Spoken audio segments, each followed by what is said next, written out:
Bonjour à tous et bienvenue à vous au grand rendez-vous. Pourquoi la reine nous manque tant? Symbole de continuité historique dans une époque en mal de repères, elle symbolisait un monde dépositaire de respect, d'autorité bienveillante et de transcendance. Alors sommes-nous encore capables de convoquer de telles valeurs? Pour en parler et puis suivre ce matin l'adieu écossais à Lorraine, deux invités pour un grand rendez-vous, vous l'aurez compris, exceptionnel. À partir de 10h30, ce sera l'historien et adepte des grands récits, Dimitri Casali. Et pour l'heure, c'est l'ancien ministre de la Culture, connaisseur de têtes couronnées, passionné d'histoire, Frédéric Mitterrand qui nous accompagne. Bonjour à vous. Bonjour Sonia. Et merci d'être là. Et pour mener ce grand rendez-vous à mes côtés, je suis entourée de Nicolas Barret des Échos. Bonjour Nicolas. Bonjour Sonia. Et du penseur et sociologue Mathieu Bocoté. Bonjour à vous Mathieu. Bonjour. Alors Frédéric Mitterrand, depuis sa disparition, c'est bien sûr une avalanche mondiale d'hommages. Ce matin, c'est l'adieu écossais à la reine qui se prépare avec le cercueil qui va partir vers 11h de Balmoral vers Édimbourg. Le tout avant des funérailles évidemment grandioses le 19 septembre. C'est bien plus qu'une reine à qui l'on rend hommage. Diriez-vous aussi que c'est un chef spirituel avec beaucoup de transcendance, de spiritualité? Oui, c'est-à-dire qu'elle incarne ce que devraient incarner tous les monarques, et il n'y en a plus beaucoup. L'idée de la continuité de l'État et de l'identité de la nation. Alors, ce sont des mots qu'on a toujours un peu de mal à prononcer. L'identité de la nation, ça a tout de suite des références, ça évoque des références chez les gens mal intentionnés qui ne sont pas forcément agréables, mais pourtant c'est ça. Elle était l'âme de la nation britannique. Est-ce qu'elle était l'âme des nations du Commonwealth? Ça, c'est déjà une autre question. Voilà. Alors, nous recherchons aussi cela depuis très très longtemps et nous avons du mal à le trouver. Alors, on l'a ressenti avec le général de Gaulle, peut-être. Mais en fait, on est dans une politique d'affrontement permanent qui fait que, et de changement quelquefois, qui fait que l'exemple de la reine est évidemment très très émouvant. Et puis, il y a une chose, c'est que c'est quelqu'un qui a tenu son serment. Et ça, c'est très rare en politique.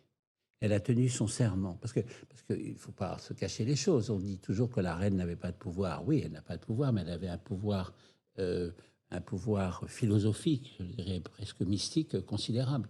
Et elle a tenu son serment. C'est-à-dire, elle a dit « je serai à votre service jusqu'à la fin ». Et 2 jours avant sa mort, on voit cette petite femme incroyablement frêle et manifestement très, très malade, enfin, qui est encore en train d'user de ses dernières forces pour recevoir son Premier ministre. Elle a tenu son serment. Elle a tenu son serment et depuis le début de cette émission, là, Frédéric Mitterrand, vous avez dit mystique, oui. J'ai employé le mot transcendance, vous avez dit identité, autant de mots, il est vrai qu'on s'interdit un peu nous-mêmes, oui, parfois dans le débat public. On a tort. On a tort, oui, parce qu'ils ont été galvaudés, parce qu'ils ont été utilisés par des gens qui les ont pris pour leur service et qui sont les extrêmes de droite ou de gauche, qui se drapent l'un dans la revanche sociale, l'autre dans l'exaltation du nationalisme, qui n'est pas forcément l'exaltation de l'identité nationale, c'est pas la même chose. Et donc, forcément, les termes ont été galvaudés chez nous. Ils ont servi d'armes contre les autres en face.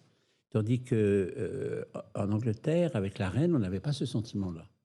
Puis alors, il y a une autre chose aussi, c'est que quand même, dans notre inconscient collectif français, je pense, je ne voudrais pas pontifier, hein, mais je pense, enfin moi, c'est des choses auxquelles je suis très sensible, dans notre inconscient collectif, il y a la terreur. Hein, la terreur depuis la Saint-Barthélemy, la terreur sous la Révolution, la terreur noire, la terreur blanche, la Commune, la guerre de 39-45 avec les 2 camps qui ont fait les horreurs les uns et les autres. Hein. Et donc, il y a ça. La reine d'Élisabeth, c'était quelqu'un dont on n'avait pas peur. Très important. Hein. Un politicien, quelqu'un qui exerce un magistère politique, parce que j'insiste là-dessus, la reine avait en fait un pouvoir politique considérable. Elle avait mettons, un soft power, mais un soft power considérable. Et on n'a pas peur d'elle. On n'a pas peur, mais on la respecte. C'est une figure sacrée. Le sacré qui on n'a pas peur. On n'a pas peur. On se dit, il va pas y avoir il va pas nous arriver à un coup de Trafalgar, c'est ce qu'elle veut dire. Mais est-ce qu'elle représentait d'une certaine manière la part manquante non seulement de la culture politique française, mais peut-être même de l'esprit des temps présents, c'est-à-dire une époque de fluidité, de déconstruction, de changement permanent. Est-ce qu'elle n'incarnait pas l'autre pôle de l'existence? Je ne peux pas répondre à votre question parce que la question est une réponse à elle toute seule et vous avez raison. Donc voilà, elle représentait la part manquante. Oui. Et c'est d'ailleurs assez fascinant parce que moi, je ne suis pas du tout monarchiste, hein, contrairement à ce que les uns ou les autres ont pu raconter. Mais je constate, d'abord, ce que je constate, c'est que la République a gagné partout. Et c'est normal. Toute l'Europe est une République. Et dans certains pays, la République est couronnée. Et ça marche. Et ça marche assez bien. Regardez le Danemark, la Suède. Donc, l'Angleterre était le sommet de ce système, de cet exemple-là. Et ça, avec elle, ça a fonctionné d'une manière remarquable. En même temps, est-ce que en pleurant la reine Elisabeth, le Royaume-Uni ou les Britanniques ne pleurent pas aussi quelque part une grandeur perdue? Ben, quand on a pleuré le général de Gaulle, c'est ce qu'on ressentait. Hein. C'était très frappant de voir que le général de Gaulle meurt congédié, hein, 18 mois plus tard, puis il meurt et l'émotion est immense. C'est une chose qui est très, très frappante. C'est-à-dire, on a pleuré une page d'histoire dont on pouvait être fier. Voilà. Et la reine Elisabeth, c'est ça, c'est une page d'histoire dont on pouvait être fier. Je ne dis pas que l'Angleterre n'a pas été, le monde britannique n'a pas été comme la France, cyniquement colonialiste, etc. etc. Enfin, tous les reproches qu'on peut faire aux démocraties occidentales ou aux pays occidentaux dans leur comportement. Mais malgré tout, dans le magistère moral ou la dignité dans l'exercice du pouvoir, il y avait quelque chose dont on craint de ne plus le connaître. Dans ce cas-là, Frédéric Mitterrand, évidemment, on a pleuré la disparition du général de Gaulle comme les Britanniques le font, et au-delà, la reine Elisabeth se pose la question de l'unité. Ensuite, elle était la garante de cette unité. Alors, elle était le ciment par sa figure sacrée. Cette unité est très menacée au Royaume-Uni, et elle est encore plus menacée dans le fonctionnement du Commonwealth, qui était tellement important pour elle. Une question que je me posais ce matin, peut-être que vous avez déjà la réponse, c'est comment va se faire le couronnement de Charles. On ne peut plus faire un couronnement comme le couronnement de la reine Elisabeth. L'Angleterre régnait encore, elle avait perdu l'Inde, mais elle régnait encore sur les 5 continents. On ne peut plus faire ça. On ne peut plus avoir le globe, le sceptre, la couronne, toute la cour, l'aristocratie. Ce serait anachronique? Là, ça devient anachronique, oui. Et donc, il faut vraiment qu'il trouve quelque chose qui représente à la fois l'identité des peuples du Commonwealth et du Royaume-Uni et qui ne soit pas anachronique comme était le couronnement, qui était très beau et qui d'ailleurs avait corrigé son anachronisme en étant présenté à la télévision en direct, ce qui était une chose extraordinaire. Et moi, vous pouvez rappeler, Frédéric, que c'était contre l'avis à l'époque du Premier ministre, paraît-il, de Winston Churchill, et c'est la reine qui insistait avec son époux. Oui, paraît-il. Oui. On ne sait jamais. La monarchie britannique, c'est le règne du paraît-il. On est obligé de lire. C'est comme Champollion avec les... Mais est-ce qu'une partie du pouvoir, justement, d'Élisabeth II ne reposait pas, je reprends le mot de Sonia, sur son silence? C'est-à-dire, on disait, elle rassemblait la nation, mais elle la rassemblait d'autant plus qu'elle ne se prononçait pas sur telle ou telle question. Oui, oui, mais le silence, c'est comme disait, silence, c'est comme la grandeur. C'est-à-dire, c'est un peu mélancolique et très utile. Et en même temps, ça laisse à chacun une part d'interprétation considérable. Et elle était silencieuse, mais pas si silencieuse que ça. Hein, parce qu'il y avait toutes sortes... Je parlais tout à l'heure de Champollion et des hiéroglyphes. Il y avait sans cesse des détails qui permettaient de se rendre compte d'un certain nombre de situations. Quant aux films qui ont été faits sur elle, qui sont quand même très intéressants, que ce soit Le discours d'un roi sur son père, ou que ce soit The Queen, qui est un film absolument formidable, fait par des républicains, hein, parce que c'est tous ceux qui ont fait toute la bande qui a fait The Queen. La bande, c'est pas du tout péjoratif quand je dis ça, mais ils sont tous a priori de farouches républicains. De farouches républicains. De farouches républicains. Il y avait quand même une admiration. Ah ben oui, on peut pour pas un parcours exceptionnel. On peut pas ne pas. Et The Queen raconte ça tellement bien. Hein, tout le passage avec le cerf, c'est extraordinaire. Quand elle va à la fin féliciter le majordome de l'aristocrate qui a tué le cerf. et qu'elle le félicite et qu'on sent qu'elle est en train de lui dire exactement le contraire de ce qu'elle pense, c'est un moment formidable. Et puis après, il y a eu The Crown. Et ce qui est intéressant, c'est de voir que dans la culture populaire actuelle, où il y a tellement de sous-marins de pensées, de passions tristes, quelques-uns des grands succès sont aussi des succès qui animent un souvenir très positif de la reine. Frédéric Mitterrand, il y a l'album finalement de la vie de la reine qu'on Oui. peut feuilleter en silence et on voit à travers ces différents âges ce que nous avons vécu à travers notre histoire. Et puis il y a cette image hier, je voudrais vous la faire commenter. Effectivement, on l'a tous vue, elle est très commentée ce matin par les journaux britanniques. William, Harry, Kate et Meghan qui étaient réunis. On ne peut pas dire que c'est l'éloge du silence, hein, notamment du côté de Meghan et Harry, pour le dire ainsi. Bon, réunion de famille de façade, dans tous les cas, l'image incarne, malgré les différends, aussi une forme de continuité. Oui, mais la famille, il y a quelque chose qui est la famille, quand l'ancêtre ou le chef de famille meurt, il faut vraiment que ce soit des familles épouvantables pour qu'on ne cache pas pendant un certain temps les différends qui existent, mais les différends existeront toujours. Ce qui est très important, c'est que, enfin très important, non, ce qui est important, à mes yeux en tout cas, c'est que c'est le lien familial intime que la reine a noué avec des millions et des millions de gens. C'est-à-dire le deuil est à la fois collectif, mais il est personnel pour beaucoup de gens. Moi, pour prendre mon exemple, qui n'est pas plus intéressant qu'un autre, mais c'est juste à titre de témoignage, moi j'adorais ma grand-mère. C'était une personne merveilleuse, merveilleuse, qui avait toutes les vertus chrétiennes et aucun de ses défauts. La bonté, la bienveillance, la tolérance.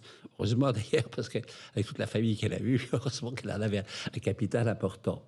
J'adorais ma grand-mère.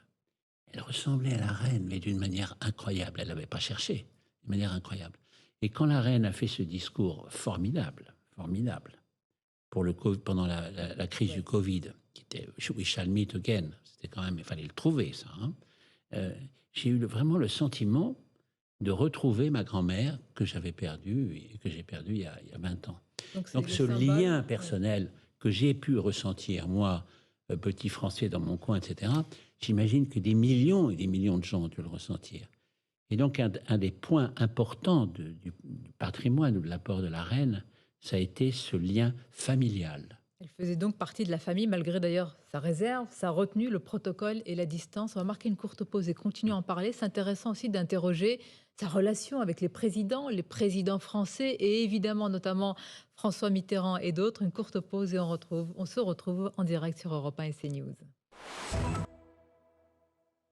Merci d'être avec nous en ce dimanche. C'est un grand rendez-vous exceptionnel. Dans quelques instants, ce sera l'historien Dimitri Kezali qui va nous rejoindre. Pour l'heure, nous sommes avec Frédéric Mitterrand. Nous évoquons ce qui va se passer dans quelques instants. Le cercueil de la reine qui va quitter Balmoral pour aller rejoindre Édimbourg. Ce sera l'adieu écossais à la reine. À ce sujet, Frédéric Mitterrand, les nations qui forment le Royaume-Uni, anglaise, galloise, écossaise, Irlande du Nord, vont-elles rester unies? Un grand biographe de la reine a écrit que la fidélité des indépendantistes écossais à la reine expirera avec sa disparition. C'est possible.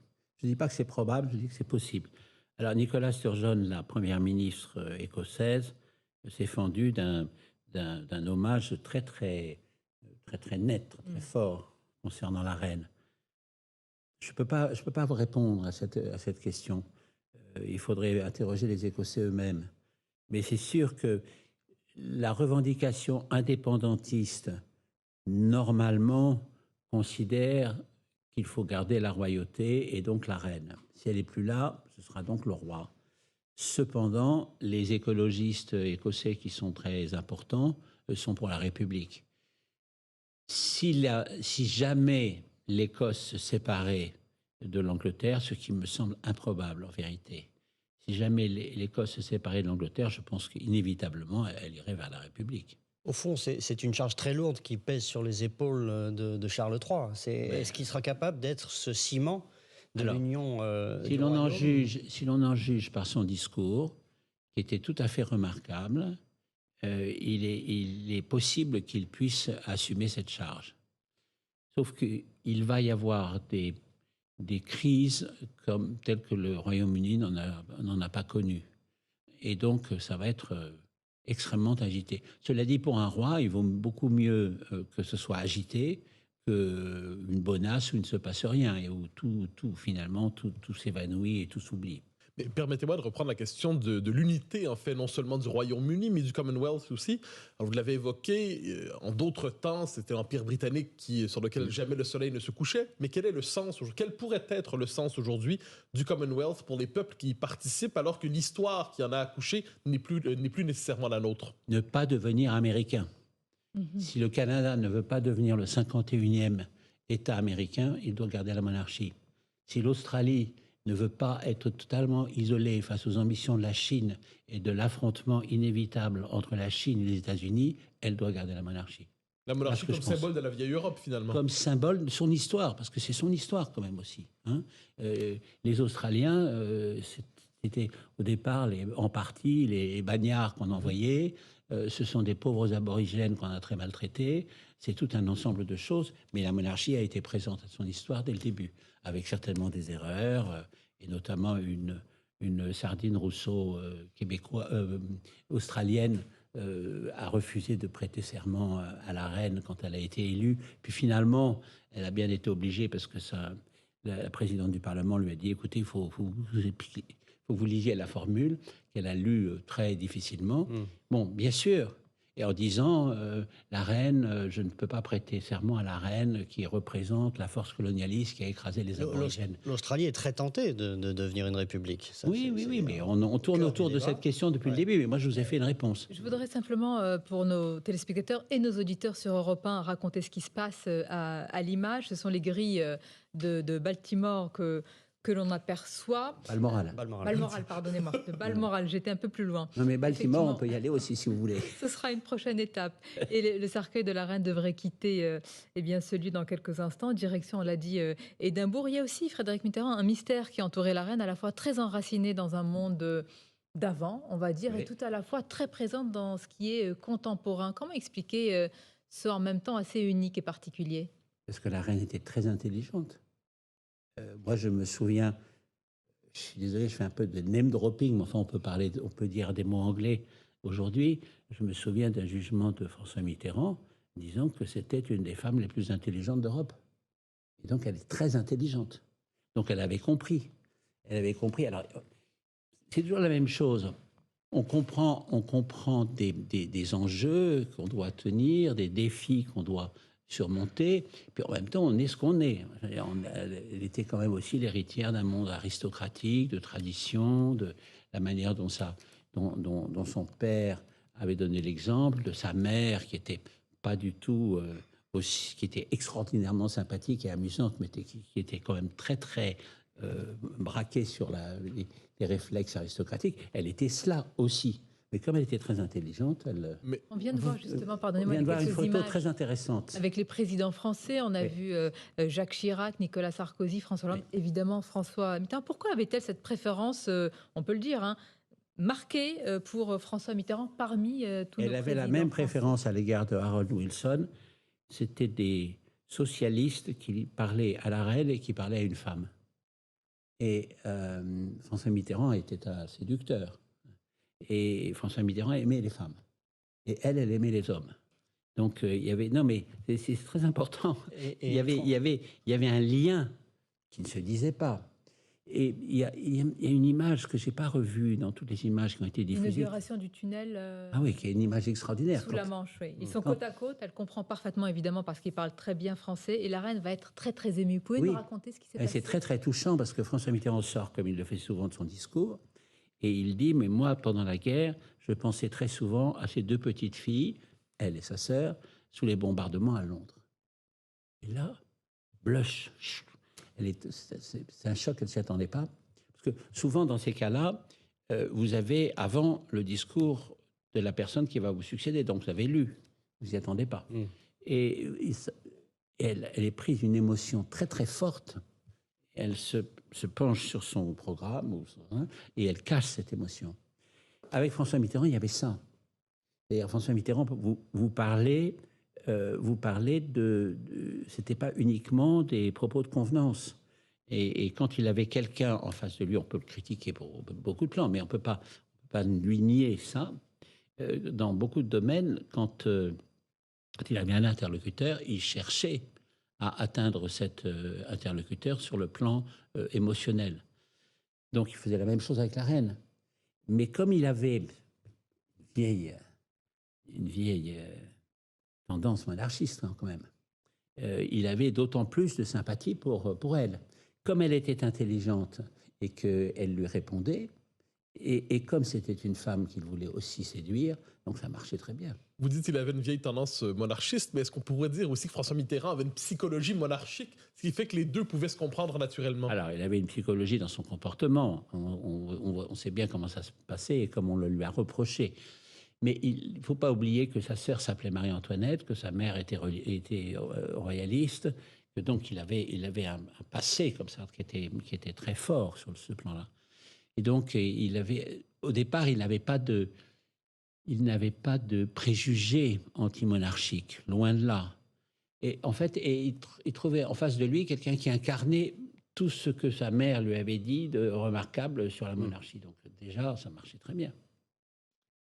Pour nous, Français, vous voyez venir la question, elle incarnait ce monde d'avant dont peut-être nous avons quelques nostalgies, une nostalgie qui est un peu criminalisée parfois aujourd'hui. Est-ce que les Français sont des royalistes contrariés ou est-ce que c'est exagéré de poser à chaque fois cette question ainsi? Je pense que ce ne sont pas des royalistes contrariés parce qu'ils ont eu quand même l'occasion pendant tout le 19e siècle d'essayer plusieurs formules monarchiques qui n'ont pas marché. Donc à un certain moment, ils se sont quand même résignés en se disant ça ne marche pas. Bon. Ça ne marche pas d'abord parce que les gens qui représentaient l'institution n'étaient pas à la hauteur, semble-t-il, sauf peut-être Louis XVIII, mais qui était dans un tel état quand il est arrivé et dans un tel état très vite que ça n'a pas pu fonctionner. Et puis aussi parce que tout ce à quoi on assiste au cours du 19e siècle, c'est quand même à une montée irréversible de la pensée républicaine. Hein. C'est progressivement, d'étape en étape, on y va. Voilà. Donc les Français en vérité, n'ont pas de nostalgie monarchique. Ils ont la nostalgie des institutions, peut-être. Ce que De Gaulle a extraordinairement bien compris en faisant une constitution quasi monarchique. Quasi monarchique. C'est la synthèse, en fait. Il fait la synthèse des deux. Et cette idée monarchique. C'est ça, avec le septennat qui renouvelable éventuellement, ce dont François Mitterrand s'est servi avec gourmandise. Oui, non sans avoir critiqué préalablement. Alors, vous dites, il n'y a pas de nostalgie. Un dernier mot, qu'est-ce qu'il y a néanmoins d'encore monarchique, peut-être, dans la psychologie politique française? Mais il y a la nostalgie de cette durée, de cette nostalgie de la personne qui tient son serment. Donc, il s'agit de quelque chose d'une morale, au fond. La nostalgie d'une morale qui est au-dessus de toutes les passions légitimes ou tristes qui nous agitent. Voilà. Merci Frédéric Mitterrand. Merci d'avoir partagé ce moment, d'avoir été notre invité.